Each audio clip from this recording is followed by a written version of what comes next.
Hey y'all, it's Amanda. Welcome back to my channel, and today I'm coming at you with another 5-star book review, Beneath the Bending Skies by Kirkpatrick. Y'all ready? Let's go.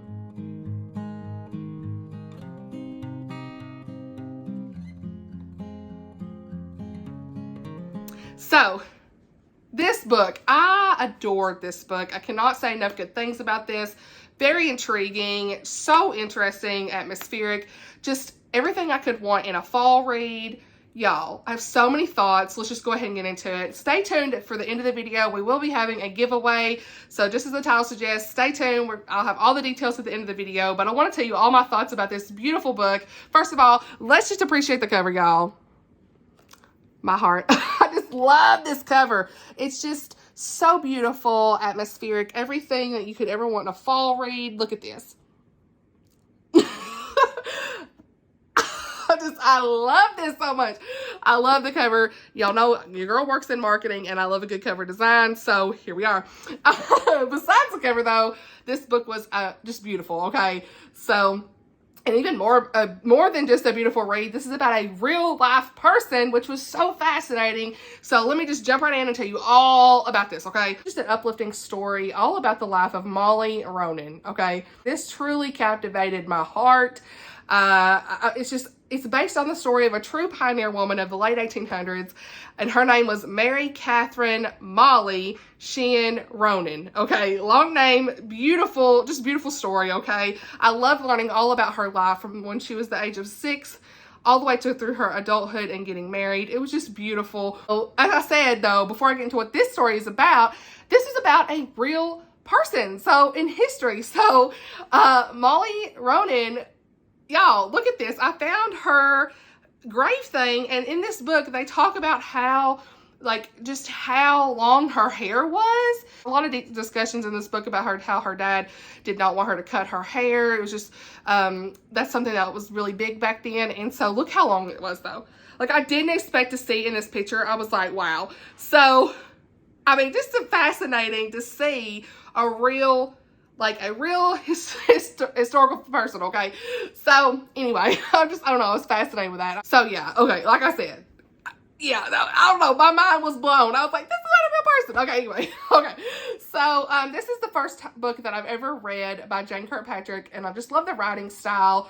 Like I said, very atmospheric. How many times can I say atmospheric in a video? But I just loved it. This is told in first person, and Jane does such a great job just pulling you in and bringing Molly's story to life on the page, okay? This is fascinating. That's all I can say, just to learn about her life. Who is this book perfect for, right? I always like to tell y'all, if you love this, you're gonna love this, right? So in this book, if you love Christian historical fiction, you're gonna love this. Prairie settings, the gold rush time period, details surrounding Native American culture, learning all about a notable historical person. You're gonna like this, okay? I promise you. We start the first half. This is really kind of two parts here. The first half of the book, we have all about Molly and her life when she's 6 years old with her mom and dad, and her mother passes away very early on in her life, and so her and her dad end up just moving on. They end up moving to Colorado, and her dad ends up actually leaving her there with a family. He leaves Molly there, and she doesn't know if he's going to return. And so he eventually does return, and when he does, he shows back up with a new wife and a new daughter, and everything kind of goes crazy at that point. She doesn't really know what to think, but she soon falls in love with her new Ma Ann, and I loved their relationship. It was just beautiful. Ma Ann was just in my heart. She was so kind and just a motherly figure for Molly, and it was just beautiful to see that. But again, just as they start to settle down as a family, her, Ma Ann, her new sister Kate, and her dad, things go crazy, and they end up moving again, and they end up in Montana. And her dad pretty much is trying to figure out all these different odd jobs, and he's in with the gold rush. He's following these different jobs through the gold rush, and there's not a lot of financial strength there for them, so he's making some bad business decisions, and so he's just moving from place to place and taking his family with him. But It's in Montana, where Molly finds true love in Peter Ronan. And this is where the story really gets crazy, okay? And none of this I'm about to say is a spoiler, really, because it's all in the back of the book. You know that Molly is, you know, everything about her life at the beginning they talk about, and then it talks about her father's disapproval of her marriage. So this is not spoilers, but, you know, this is just like the second half of the book is how it's set up. You soon learn that Molly's father is kind of crazy. But back then, this was the norm, okay?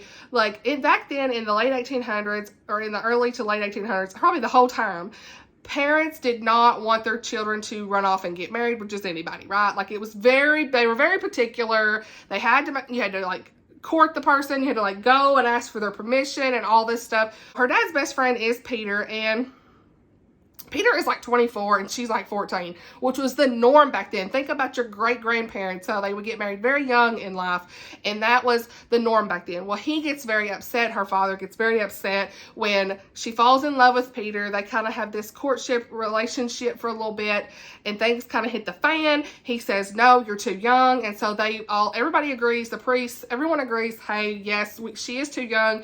They're going to wait till she's older, so they all end up pretty much waiting until she is older, and things are still crazy. So, yeah, her father just completely disapproves of her marriage to Peter, but several years go by.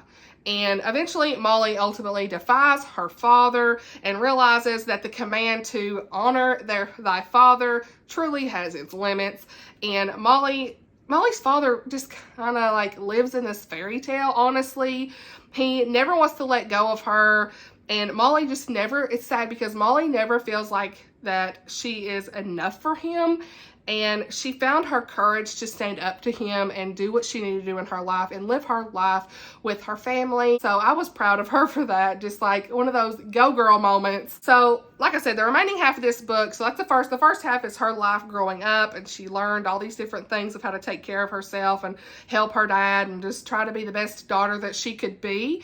And then the last half of the book, like I said, is about Molly and Peter's life together as husband and wife as they start their family together. And they are also in this Indian reservation in Montana in the late 1800s. And this is just beautiful to see because Molly helped so many people out in the reservation, and I just love to see that. I love the characters, loved the different cultural backgrounds. We got to see how God moved in this family and just throughout everything that they went through. It's a very engaging story, just filled with like history and culture, and I just adored it. And like I said, I just feel like this is really character driven because while there's not like a big occurrence of plot, we just have so much going on in her life that it was just fascinating to learn about. That's the number one word, fascinating to learn about. Molly was my favorite character to see because she was just like an inspiration to others. She helped a lot of people in the community, like I said, that they were living in. She showed the love of God, and I love that about her. She didn't back down in what she believed in. She was a strong-willed Christian woman, and I think we could all learn from her. And so I loved seeing her as a teacher, a wife, a mom, a daughter, all of the above. It was just beautiful. Overall, this is a beautiful historical Christian fiction that just kept me engaged, intrigued, just everything. So Jane Kirkpatrick, I really also feel like that she just does a lot of research. You can just tell she is doing her research here because there was so much historical detail that I just ate it up. I was really just interested. I think if you love historical fiction, this is right up your alley. You're going to love this. There's not like a heavy romance here, but we have, just like a family growing together and seeing what they go through and their journey. And I love stories like that. So yeah. So like if you love a very detailed historical read, you're really going to enjoy this. So yeah, thank you to Baker Publishing and Revel for sending me this to honestly read and review because it's a new fave of the year. I don't know, just everything. It's like her story, and just to see that it's like about a real person after I finished the book, I was like, are you serious? I wanted to know everything about her. It was just so interesting. So yeah.